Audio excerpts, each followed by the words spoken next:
Halo Sobat MSC sekalian, dalam rangka menyambut kedatangan Paus Fransiskus ke Indonesia, Komsos Tarekat MSC Provinsi Indonesia akan menyajikan informasi-informasi menarik seputar kehidupan Paus Fransiskus dan kegiatannya selama di Indonesia pada tanggal 3 sampai 6 September 2024 mendatang. Nah, di video kali ini kita akan mengupas sedikit profil singkat pemimpin umat Katolik dunia ini. Paus Fransiskus adalah pemimpin Gereja Katolik dan sekaligus Kepala Negara Vatikan. Fransiskus merupakan Paus ke-266. Dia terpilih sebagai Paus pada konklav kepausan tanggal 13 Maret 2013 menggantikan Paus Benediktus ke-16 yang mengundurkan diri. Lahir dengan nama Jorge Mario Bergoglio, Paus Fransiskus adalah imam Yesuit pertama yang terpilih sebagai pemimpin umat Katolik dunia. Dia juga Paus pertama dari benua Amerika, dari dunia baru, dan dari belahan selatan bumi. Selain itu, dia adalah Paus non-Eropa pertama selama 1272 tahun terakhir, sejak Santo Gregorius III dari Suriah yang menjabat sebagai Paus sejak tahun 731. Lahir di Flores, Buenos Aires pada 17 Desember 1936, Bergoglio merupakan putra dari imigran Italia. Ayahnya Mario adalah seorang akuntan yang bekerja di perusahaan kereta api, dan ibunya Regina Sivori adalah seorang istri yang berdedikasi untuk membesarkan kelima anak mereka. Ia lulus sebagai teknisi kimia dan kemudian memilih jalan imamat memasuki seminari keuskupan Villa Devoto. Pada tanggal 13 Desember 1969, ia ditabiskan menjadi imam oleh Uskup Agung Ramon Jose Castellano. Ia melanjutkan pendidikannya antara tahun 1970 dan 1971 di Universitas Alcalá de Henares, Spanyol. Dan pada tanggal 22 April 1973 mengucapkan kaul kekalnya sebagai Yesuit. Di Argentina, Pastor Bergoglio menjadi magister novis di Villa Barilari, San Miguel, profesor di Fakultas Teologi San Miguel, konsultan untuk Provinsi Serikat Yesus, dan juga rektor Collegio Maximo di Fakultas Filsafat dan Teologi. Sejak 31 Juli 1973, ia diangkat menjadi provinsial Yesuit di Argentina, jabatan yang dipegangnya selama 6 tahun. Sebagai imam, ia lebih banyak berkarya di bidang pendidikan, seperti menjadi rektor, dosen, pembinaan calon imam, dan kemudian berangkat ke Jerman pada Maret 1986 untuk menyelesaikan tesis doktoralnya. Bergoglio memiliki hubungan yang dekat dengan Antonio Quarasino, Uskup Agung Buenos Aires. Uskup Agung menginginkan Bergoglio menjadi rekan kerjanya dalam pelayanan sebagai uskup.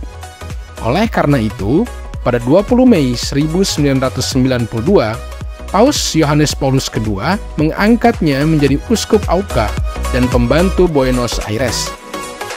Ia menerima pentabisan uskup dari Kardinal Antonio Quarasino di katedral pada 27 Mei 1992, dan Pastor Jorge Mario Bergoglio memilih moto episkopalnya Miserando atque eligando, yang berarti karena belas kasih ia memanggilnya. Pada 28 Februari 1998, Kardinal Quarasino berpulang ke rumah Bapak. Situasi ini membuat Uskup Jorge Bergoglio diangkat menjadi Uskup Koadjutor Buenos Aires. Hanya berselang 3 tahun setelahnya, ia diangkat menjadi kardinal oleh Paus Yohanes Paulus II pada 21 Februari 2001. Sebagai kardinal, ia melayani di berbagai komisi dan kongregasi gerejawi. Ketika menjabat sebagai kardinal, Jorge Bergoglio dikenal sebagai pemuka agama yang berpandangan konservatif. Meskipun demikian, ia memiliki jiwa sosial yang tinggi. Ia dikenal menentang praktik aborsi dan homoseksualitas. Di sisi lain, ia menyatakan dirinya menghargai kaum homoseks sebagai individu. Dalam kehidupannya, Kardinal Jorge Bergoglio sangat menerapkan gaya hidup sederhana. Dia memilih tinggal di apartemen kecil dan menolak tinggal di kediaman resmi keuskupan dan menolak menggunakan supir serta limosin. Kardinal Jorge Mario Bergoglio yang dikenal sederhana menolak untuk ditunjuk sebagai Presiden Konferensi Wali Gereja Argentina pada tahun 2002. Namun, 3 tahun kemudian ia terpilih, dan kemudian pada tahun 2008 dikukuhkan kembali untuk masa jabatan 3 tahun berikutnya. Sementara itu, pada April 2005, Kardinal Jorge Bergoglio turut serta dalam konklav yang memilih Paus Benediktus ke-16. Pada 28 Februari 2013, Paus Benediktus ke-16 yang berusia 85 tahun mengundurkan diri karena kondisi fisiknya tidak cukup kuat lagi untuk menjalankan tugas memimpin Vatikan. Kemudian, Vatikan menggelar sidang konklav untuk memilih Paus yang baru sebagai pengganti Paus Benediktus ke-16. Setelah 5 putaran pemungutan suara, Kardinal Jorge Mario Bergoglio terpilih menjadi pemimpin baru Gereja Katolik sedunia pada tanggal 13 Maret 2013. Ia memilih nama Fransiskus untuk menghormati Santo Fransiskus dari Assisi. Semangat pengabdian kepada sesama, solidaritas kepada kaum miskin, dan kesederhanaan dalam hati serta pikiran itu yang ingin dicontoh oleh Bergoglio. Dengan memilih nama Fransiskus, Kardinal Jorge Mario Bergoglio ingin menjadi paus milik rakyat, mengaktualisasi arah pastoral gereja, yakni solider, berpihak kepada yang tersisih, orang kecil, dan membumi atas dasar sikap iman, sebab ia mengasihi orang-orang miskin.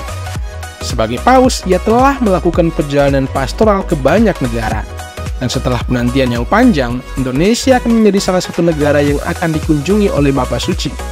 Mari kita doakan agar kedatangan Paus Fransiskus ke Indonesia berjalan lancar dan sukses, serta membawa sukacita besar bagi umat Katolik Indonesia. Sampai jumpa di konten-konten berikutnya yang akan membahas seputar kehidupan Paus Fransiskus.